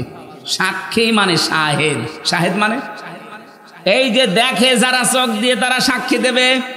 আর আপনি আন্দাজে শোনেন, জন্ম হয়েছে আপনার ৭৫-এ, সাক্ষী দিচ্ছেন ৭১-এ। আপনার মা বাবার তো বিয়েই হয়নি, আপনি সাক্ষী দিলেন কি করে? তার মানে বোঝা যাচ্ছে আপনি যারও সন্তান, আপনি দুনিয়ায় আসেননি। ৭৫ সালে আসলেন, ৭১ সালে সাক্ষী আপনার নামে, তা আপনি তো বৈধ বাবা মার সন্তান, আশা করা যাচ্ছে না। কথা বলেন না কেন? এরকম সাক্ষী হলে তো উল্টাপাল্টা। আমার নামে যে 4 জন সাক্ষী ছিল মজমপুর গেটে, আর এই যে চড়হাসের, জীবনে আমি কোনোদিন নাম শুনিনি। আর আমারে নিয়ে গেল আমার বাড়ি থেকে, পরের দিন পেপারে দিল না ওনার আমরা চড়হাস থেকে মজমপুর থেকে নিয়েছি। পুরোটা মিথ্যা কথা। তাহলে আমার পক্ষে বিপক্ষে যারা সাক্ষী দিয়েছে কি সত্য সাক্ষী না মিথ্যা? বলেন বলেন। এরকম সাক্ষী 15.5 বছর চলছিল। এই জন্য কোরআনের কারণে যদি কেউ দূর হয়ে যায় দেশ থেকে, তাদেরকে আল্লাহ সসম্মানে ফিরিয়ে নিয়ে আসেন। আর কোরআনের বাইরে যে মানুষগুলো পালায়, এদের দিন যত যাবে ওদের চেঙ্গিস খানের মতো, লক্ষণ সেনের মতো অবস্থান হবে। লক্ষণ সেন 850 বছর আগে গেছে, আজও পর্যন্ত ফিরে আসেনি, কব্বরে চলে গেছে। লক্ষণ সেনের যারা আত্মীয় স্বজন পালিয়েছে ওরাও কেউ ফিরে আসবে না, আর হলে উল্টা পাল্টা ফতোয়া দিচ্ছে ফেসবুকে। এরকম আন্দাজে উস্কানিতে পা দেবেন, পেছনে লাল হবে গোপালগঞ্জের মতো। দেখেন না, আর্মি শুধু একটু দিয়েছিল, ওই কয়দিন শুনলাম গোপালগঞ্জ থেকে ঢাকার ভাড়া দাঁড়িয়ে গেলে 1000, বসে গেলে 300। কেউ বসতেও পারে না, ও দাঁড়িয়ে শেষে 1000 টাকা দিয়ে যায়। এরকম অবস্থা হবে যদি উস্কানিতে পা দেন। ও পালিয়ে গেছে, আজকে শুনলাম আজকে অসুস্থ, ওর নাকি চিকিৎসাও হচ্ছে না এখন। আজকে দেখলাম পেপারে অসুস্থ, চিকিৎসা হচ্ছে না। ও ছাতা কবে টেনশনে মরে যাবে, কথা বলে না কেন? আর তার উস্কানিতে পা দিয়ে আপনি ফাঁদে পা দিয়ে লাফাচ্ছেন। লিস্ট করে রাখো আমি আসতেছি। আপনি আস্তে আস্তে তো কব্বরে চলে যাবেন লক্ষণ সেনের মতো। ঝিনাইদহবাসী আয়াতের শেষে ছিল আল্লাহ তাদেরকে মজা চাকিয়েছিলেন। এই কারণে নবীজির উপর যখন জুলুম অত্যাচার তারা বাড়িয়েছে, নবীজি বরদোয়া দিয়েছিলেন, আল্লাহ দুর্ভিক্ষ দিও। এমন দুর্ভিক্ষ দিয়েছিল তাদের, খাবার আসাস ওই আশপাশ যে ইয়ামেন থেকে, সিরিয়া থেকে, কুয়েত থেকে, কাতার থেকে খাবার বন্ধ হয়ে গিয়েছিল। এটা নবীদের বরদোয়া।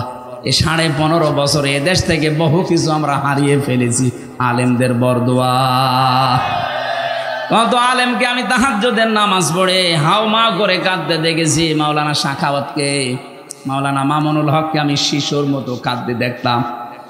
তাহাজ্জুদের নামাজে 1.5 পারা, 2 পারা, 3 পারা, 5 পারা পর্যন্ত উনি পড়তো। 2 রাকাত নামাজে 3 পারা পড়ে এমন কান্না আরম্ভ করতো, মনে হচ্ছে কেউ মারা গেছে। আমি তো পাশের রুমে 3 বছর ছিলাম ওনার সাথে। এ জালে আলেমদের কথাগুলো আল্লাহ একদিনও শোনেনি? বলেন। কত বিডিআর 1 মাস পরে রিটায়ার্ড হয়ে যাবে, অথচ 14 বছর জেল খাটতেছে। এরা রাতের বেলা যখন উঠতো আমার বাবার চাইতেও বড় তারা। কি কান্না তাদের, এমন একটা আওয়াজ দিত, আমার মনে হয় এই দীর্ঘশ্বাস, এই আওয়াজ আমার আল্লাহর আরশে গিয়ে ধাক্কা খেয়েছে। জালেমদের পতন এমনি একদিনে হয়নি, বহুদিনের জমানো পাপ। এই যে বহুদিনের জমানো পাপ, এটা আমি বানালাম। সূরা আলে ইমরানে আছে 4 নম্বর পারা 12 নম্বর পৃষ্ঠা 9 নম্বর লাইনে আছে, ইন্নামা নমলি লাহুম লিয়াজদাদু ইসমা। আল্লাহ পাক বলেন ওদের পাপের বোঝা যখন পরিপূর্ণ হয়ে যায়, ওয়ালাহুম আযাবুম মুহিন, তখন আমি অপমানজনক শাস্তি দেই। আগস্টের 5 তারিখ থেকে আজকের এই নভেম্বর ডিসেম্বরের 2 তারিখ পর্যন্ত, এই 3 মাস 3 দিনের ভেতরে আপনি তাকান কি অপমান আর বাকি আছে বলেন জালেমদের।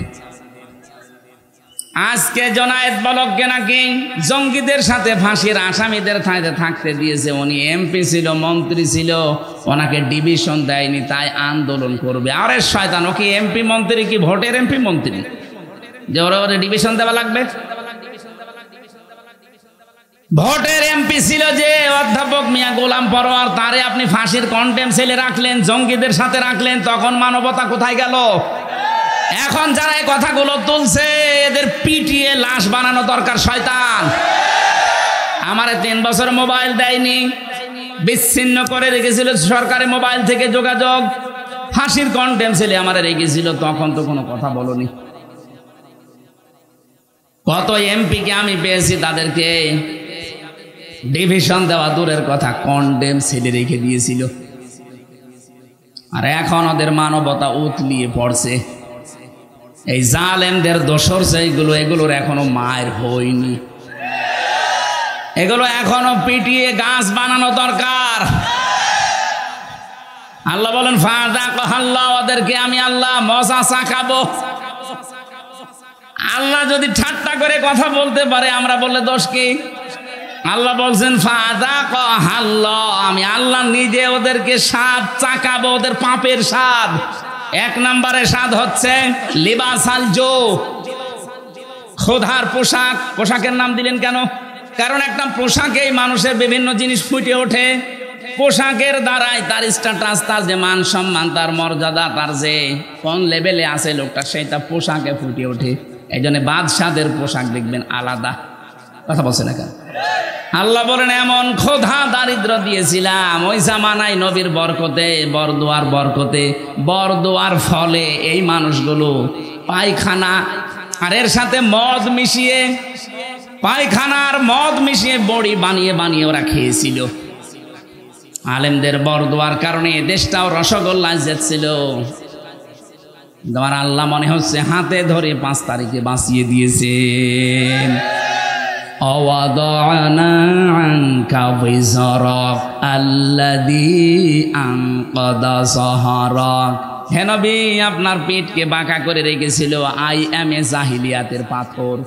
কিসের পাথর? আইয়ামে জাহিলিয়াতের পাথর আপনার পিঠকে বাঁকা করে রেখেছিল। আমি কি পাথর সরিয়ে দেইনি বোঝা? আমার মনে হয় 1500 বছর পরে আল্লাহ আর একটা আয়াত নাজিল করে আমাদের জানাচ্ছে, বাংলাদেশ মুসলমানেরা, আমি কি তোমাদের পিঠের উপর থেকে আমি জাহিলিয়াতের বোঝা নামিয়ে দেইনি?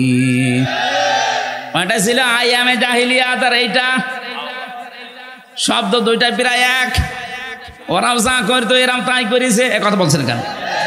ওরাও সরকারি মালের কোনো অডিট ছিল না, জোর যার মূল্য তার। এই 15.5 বছরে এইটাই চলছিল, সরকারি মালের কোনো অডিট নেই, জোর যার মূল্য তার। এক একজনের বাড়ি দেখেছেন, এক একজনের বাড়ি চললাম 620টা বাড়ি বানিয়েছে একজন ভূমি মন্ত্রী ছিল। 620টা বাড়ি, ওর বাড়ি লাগে কত? আমাদের কুষ্টিয়ার যিনি মানবতার বন্ধু নামে খ্যাত হানিফ সাহেব, তার এই যে খুলনা, বাগেরহাট আর সাতক্ষীরার যে মাছের ঘের, আমার মনে হয় পুরা জেলার অর্ধেকই তার। সব তো জিবরাইল দিয়ে গেছে। বলুন,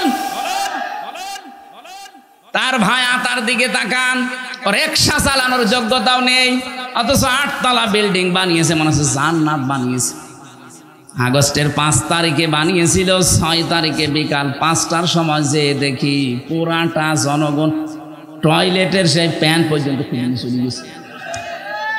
এখন ওজাড় গৃহ হয়ে আছে। কোরআনের আয়াত যেভাবে খাপের খাপ মুনতাজের বাপ মিলে যাবে, কথা বলছে না কেন? আগামীতে কোন জালেম যদি এরকম করেন, তারও কিন্তু মিলবে না। আল্লাহ নেই। আরো জোরে বলেন, খোদা থেকে বাঁচতে হবে আমাদের। জুউল খাউফ, ভয় থেকে। ভয় কি? ওই জামানায় যখন সন্ধি হয় নবীর সাথে মক্কা বিজয়ের আগে, সন্ধি হওয়ার পর থেকে বিভিন্ন দেশে নবী সারিয়া পাঠাতেন, প্রতিনিধি দল পাঠাতেন। মক্কার মানুষেরা মনে করছে আমাদের ওপর তো আক্রমণ হয় না, কিন্তু মানুষ দলে দলে পালে পালে ইসলামে আসতেছে, না জানি কখন মক্কা হামলা করে আমাদেরকেও মিশিয়ে দেয়, এই ভয়ে ছিল। আমার মনে হচ্ছে ঠিক 1500 বছর পর বাংলাদেশের এই 56,000 বর্গ মাইলের সাথে আল্লাহ এইটাই ঘটিয়েছে।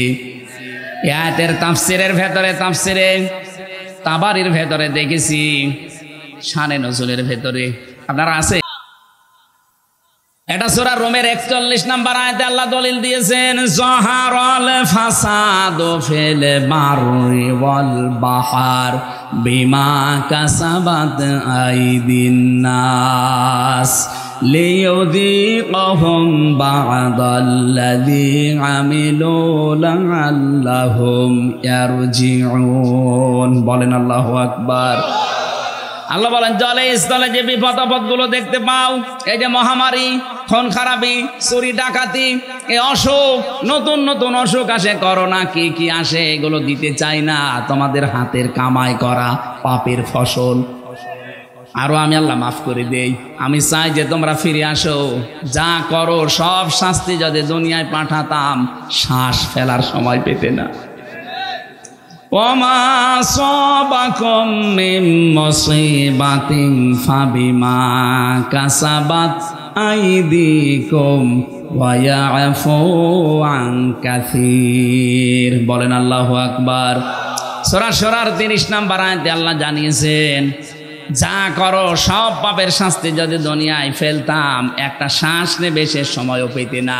আমি অধিকাংশগুলো আমার গাফফার নামের খাতিরে মাফ করে দেই। বলেন সুবহানাল্লাহ। এই জন্য আমরা এখন থেকে সাবধান, যে যে অপরাধ করছি এইটা কিন্তু ঘুরে আমার প্রতি আবার নাজিল হবে। যারা গোপন অপরাধ করেন গোপন অপরাধের শাস্তি আছে, যারা গোনা গোপনে করেন তাদের চেহারার উজ্জ্বলতা আল্লাহ নষ্ট করে দেবে। এদের এখানে তাকাবেন, যাদের চেহারা দেখতে খারাপ বিশ্রী, তাকাতে মনে চায় না, মনে করবেন ও গোপনে গোনা করে। যারা ওজনে কম বেশি করে এই মানুষগুলোর প্রতি আল্লাহ শাস্তি পাঠাবে দুইটা। এটা শোয়েব আলাইহিস সালামের জামানায় ওই মানুষেরা ওজনে কম বেশি করতো। আজ বাংলাদেশে ওজনে কম বেশি আছে না নেই? ওজনে কম বেশি মানে খালি দাড়ি পাল্লা দিয়েই না। এই যে শিক্ষক, কলেজের শিক্ষক অধ্যাপক, সে 1 থেকে মাস্টার্স পর্যন্ত বিশ্ববিদ্যালয়ে বহু শিক্ষা বিভিন্ন জায়গা থেকে নিয়েছে, কিন্তু দেওয়ার সময় ডেলিভারিতে আর দিতে চায় না। তখন বলে প্রাইভেট পড়া লাগবে, কোচিং করা লাগবে। এইটার আরবি নাম মুতাফফিফিন। আল্লাহ পাক বলেন ওয়াইলুল লিল মুতাফফিফিন আল্লাযীনা ইযা কাতালু আলান নাসি ইয়াস্তাউফুন। ধ্বংস হয়ে যাক ওই দোকানদারগুলো, ওই শিক্ষকগুলো যারা নেওয়ার সময় ঠিক মতোই নেয়, দেওয়ার সময় দিতে চায় না। তখন কোচিং করো, প্রাইভেট পড়ো, এরকম নাম দেয়। আজ এই বিশ্ববিদ্যালয়ের নাম ধরেই বলছি, বহু শিক্ষক এমন আছে, ওরা তো ডক্টর, নেওয়ার সময় তো বহু জ্ঞান বিভিন্ন জায়গা থেকে তারা নিয়েছে, কিন্তু দেওয়ার সময় ছেলে মেয়েদের আর দিতে চায় না ক্লাসে। তখন ওনারা ক্লাস করায় বিভিন্ন বিশ্ববিদ্যালয়ে টাকার বিনিময়ে। আমি কি বেশি বললাম? এরকম শিক্ষক দেশে নেই? কত প্রাইমারিতে, হাই স্কুলে, কলেজে, মাদ্রাসা, এরা নিজেরা ক্লাসে ঠিক মতো পড়া দিতে চায় না। ওই পড়ায় দেবে, কোচিং করা লাগবে, ওই পড়ায় দেবে, তখন আবার প্রাইভেট পড়া লাগবে। কেন? আপনি যা পেয়েছেন নেওয়ার সময়, ওইটা দেওয়ার সময় ঠিক মতো দেওয়া লাগবে। এই জন্যই তো আল্লাযীনা ইযা ক্তালু আলান নাসি ইয়াস্তাউফুন, নেওয়ার সময় ঠিক মতো দেয়, দেওয়ার সময় কম দেয়, এরা আল্লাহর অভিশপ্ত বান্দা। এ বাংলাদেশে আছে না নেই? আমরা এরকম পাপ যদি করি, এই পাপের কারণে আল্লাহ ওইটা আবার শাস্তি করে পাঠাবে, হয় আপনার উপরে, না আপনার ছেলে মেয়ের উপরে, না নাতি নাতকির উপরে। এমন এমন শাস্তি এসে দাঁড় হবে যে জীবন দিয়ে হলেও সে শাস্তি আর তুলতে পারবেন না। আপনার ছেলে যদি একটা আসে 100 কানা, আপনি 50 বিঘা জমির মালিক হয়ে কি করবেন? সারা জীবন মানুষ আপনাকে ডাকবে কানার বাপ। আর কথা বলছেন এখন না? আপনাদের বেশি সময় হয়ে গেছে না? না, অনেক হয়ে গেছে। ওরে বাবার 11টা 15, আমি তো মনে করলাম 11টা শেষ করে দেব। না না, আমার গলা আবার পারছে না। আগামীতে এ পর্যন্ত থাক। আমরা যে পাপ করি, চিন্তা ভাবনা করে করি, ওইটাই উঠে যায় আবার ওইটাই নাজিল হয়। আল্লাহ আমাদেরকে শাস্তি দেওয়ার জন্য নাজিল করে। এই জন্য এমন কোনো অপরাধে আমরা যাব না যে নিজের ওপরে নিজে আবার কুড়ুল মারছি। আল্লাহ আমাদের হেফাজত করুন, আল্লাহুম্মা আমিন। লা ইলাহা ইল্লা আনতা সুবহানাকা ইন্নী কুনতু মিনাজ জালিমিন। আল্লাহুম্মা আগফিরলি ওয়ারহামনি ওয়াহদিনি ওয়াফিনি ওয়ারযুকনি ইয়া রাব্বাল আলামিন। আল্লাহ তাআলা 1.5 ঘন্টার মতো তোমার কোরআনে কারীম থেকে কথা বলার চেষ্টা চালিয়েছি। চাতক পাখির মতো তোমার বান্দা বান্দিরা শুনেছে। এটা জীবনে তুমি আমল করার তৌফিক আমাদের ভিক্ষা দাও। এ মাহফিলের আয়োজন করতে গিয়ে মাদ্রাসা কর্তৃপক্ষ যাদেরকে সাথে নিয়ে বিশাল আয়োজন সাজিয়েছে, আল্লাহ প্রত্যেকের কবরে, আত্মীয় স্বজনের কবরে সওয়াব পৌঁছিয়ে দাও। তাদের জীবনটা তুমি ধন্য করে দাও, গোনা থেকে তাদেরকে বাঁচাও। আমরা এমন কোন গোনা যেন না করি যে গোনার শাস্তি আবার ঘুরে আসে। আল্লাহ তাআলা এই মাহফিলের সভাপতি, সহসভাপতি, প্রধান অতিথি, বিশেষ অতিথি যারা এসেছে, আল্লাহ মঞ্জুর করো। বিশেষ করে অ্যাডভোকেট আবু তয়ব, মুফতি আশরাফ আলী ফারুকি ভাই সহ আমার শ্রদ্ধাভাজন বাবা রিয়াজউদ্দিন সহ আর জানালি আব্দুল ওহাব, আল্লাহ কত মানুষ, রবিউল ইসলাম ভাই সহ যত মানুষ এখানে পরিচিত অপরিচিত এসেছে, সবাইকে অমরের মতো বানিয়ে দাও। সম্মানিত মা বোনদের জন্য আলাদা করে আজকে কিছু বলতে পারলাম না, মা বোনদেরকে তুমি খাদিজাতুল কুবরার মতো বানিয়ে দাও। হ্যাঁ, আল্লাহ তাআলা তোমার দিনের একজন খাদেম আব্দুস সাত্তার অসুস্থ হয়ে পড়ে আছে, শেফায়ে কামেলা আজেলা দাও। এই থানার ওসি যিনি দোয়া চেয়েছে, আল্লাহ পুলিশ সদস্য ভাইরা যারা রাত দিন চেষ্টা করছে, কষ্ট করছে শান্তি স্বস্তি দেওয়ার জন্যে, এদের উপরে তোমার রহমত নাজিল করো। এ জেলায় যত মানুষ কবরে আছে কবরগুলো জান্নাত বানিয়ে দাও। মকুল রকন ভাইয়ের জন্য দোয়া চেয়েছে, আল্লাহ যত মানুষ যার জন্য দোয়া চেয়েছে তোমার কাছে আমরা দোয়া করছি, সবার জায়েজ আশাগুলো পূর্ণ করে দাও। এ মাহফিলের জন্য যে একটা টাকাও দিয়েছে আল্লাহ তার টাকাকে ওসমানের মতো বানিয়ে দাও। বারাকাল্লাহু লানা ওয়া লাকুম ফিল কোরআনিল আযীম। এলাকায় যারা ব্যবসা বাণিজ্য করে তুমি বরকত দাও, আসমান জমিনের বালা মুসিবত থেকে আমাদেরকে বাঁচাও। 3টা বছর আমি জালেমের জেলখানায় অসুস্থ হয়ে গেছি, আল্লাহ তুমি আমাকে আগের অবস্থায় ফিরিয়ে দাও, আমার কণ্ঠটা মেহেরবানি করে ভিক্ষা দাও। আলহামদুলিল্লাহি রাব্বিল আলামিন। মরণ আসলেই যেন পড়তে পারি লা ইলাহা ইল্লাল্লাহু মুহাম্মাদুর রাসূলুল্লাহ।